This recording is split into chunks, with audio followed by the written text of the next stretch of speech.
Olá, povo de Deus, Transfiguração do Senhor, uma festa, dia 6 de agosto de 2021, uma sexta-feira. Nossa reflexão de hoje é a partir de Daniel 7, de 9 a 10, 13, 14, 2 Pedro, de 1 a 16, 19 e Marcos 9, de 2 a 10. O livro de Daniel é um escrito apocalíptico. Surge no século II a.C., quando a comunidade está sendo perseguida e está em crise.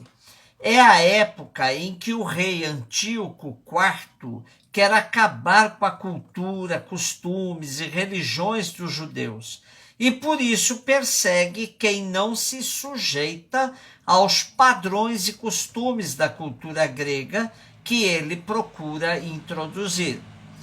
Daniel é um profeta que se serve de visões e muitos símbolos para gritar sua profecia. No texto de hoje, temos o mistério que governa e julga a história. O ancião é o próprio Deus, cercado por seus anjos, mediadores de sua ação na história.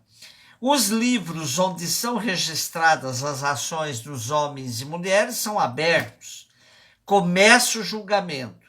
O misterioso Filho do Homem é uma personificação do povo fiel que recebe de Deus o reino que durará para sempre. O Segundo Testamento vê Jesus, o instaurador do reino de Deus, como esse misterioso Filho do Homem que vem do céu. 2 Pedro 1, 16, 19.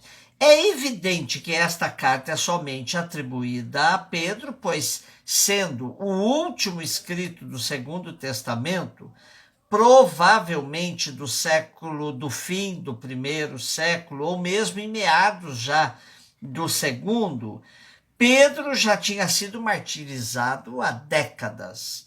Nesse tempo, as comunidades estão passando da época primitiva para a chamada era pós-apostólica.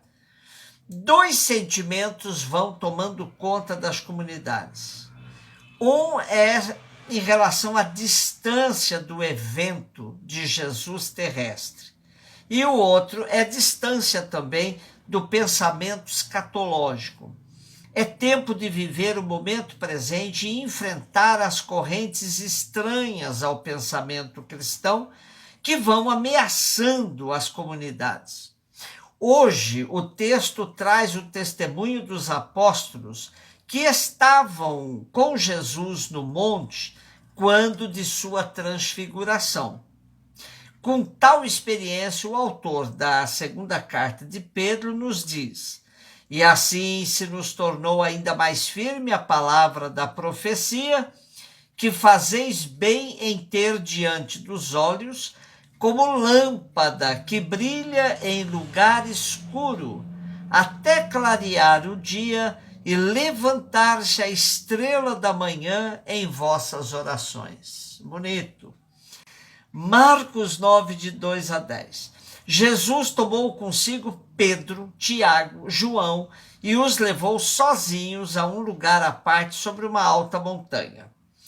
Transfigurou-se diante deles. Suas roupas ficaram brilhantes e tão brancas como nenhuma lavadeira sobre a terra poderia alvejar. Apareceram-lhe Elias e Moisés e estavam conversando com Jesus. Então Pedro tomou a palavra e disse a Jesus: Mestre, é bom ficarmos aqui. Vamos fazer 3 tendas, uma para ti, outra para Moisés e outra para Elias. Pedro não sabia o que dizer, pois estavam todos com muito medo. Então desceu uma nuvem e os encobriu com sua sombra, e da nuvem saiu uma voz: Este é o meu filho amado, escutai o que ele diz. E de repente, olhando em volta, não viram mais ninguém a não ser somente Jesus com eles. Ao descerem da montanha, Jesus ordenou que não contassem a ninguém o que tinham visto, até que o Filho do Homem tivesse ressuscitado dos mortos.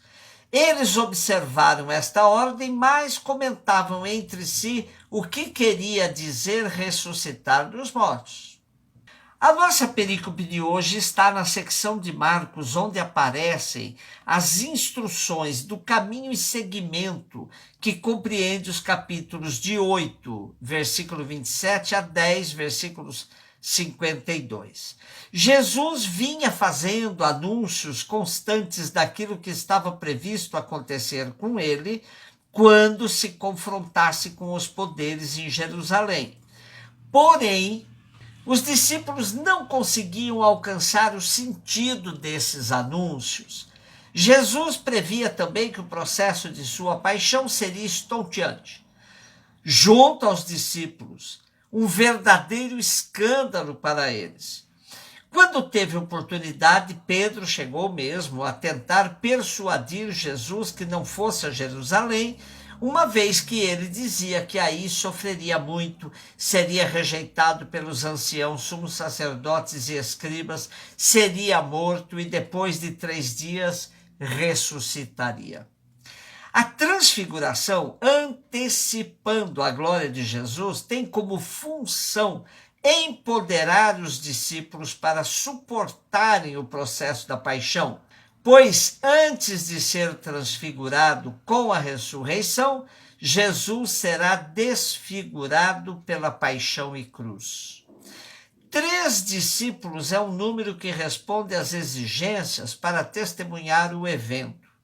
E a presença simbólica de Moisés e Elias também nos oferece a síntese perfeita do Primeiro Testamento, do povo de Israel, com a lei e a profecia. Porém, esses 2 profetas significam muito mais. Elias representa o profeta que sofreu perseguição por parte das autoridades e que, fugindo delas, pede a morte no alto de um monte, onde Deus revela-se por meio de uma brisa suave.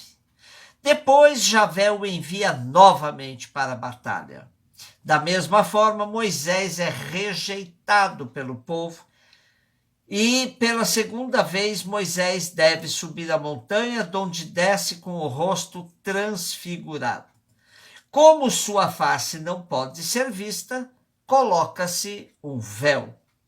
Segundo Oneide Bobson, de Confissão Luterana no Brasil, o termo transfigurado é uma tradução da palavra metamorfose. A melhor tradução do grego seria metamorfoseado, não transfigurado. Naquele momento de glória antecipada, Jesus é passivo, isto é, indicado pelo tempo. O autor da transfiguração, da metamorfose, é Deus. Nesta metamorfose é tirado o véu para que se veja no mundo, no humano, um rosto de glória, ainda efêmero. Também a roupa fica resplandecente, extremamente branca. Novamente, a ação que torna as vestes extremamente brancas vem de fora. Tal alvura não é uma qualidade intrínseca da roupa. O eixo pedagógico, vamos dizer assim, desta perícope é a voz do céu que diz: esse é o meu filho amado, escutai o que ele diz. De fato, o importante é escutar Jesus. O teólogo Pagola destaca: temos cada vez menos tempo para escutar. Não sabemos aproximar-nos com calma e sem preconceitos do coração do outro.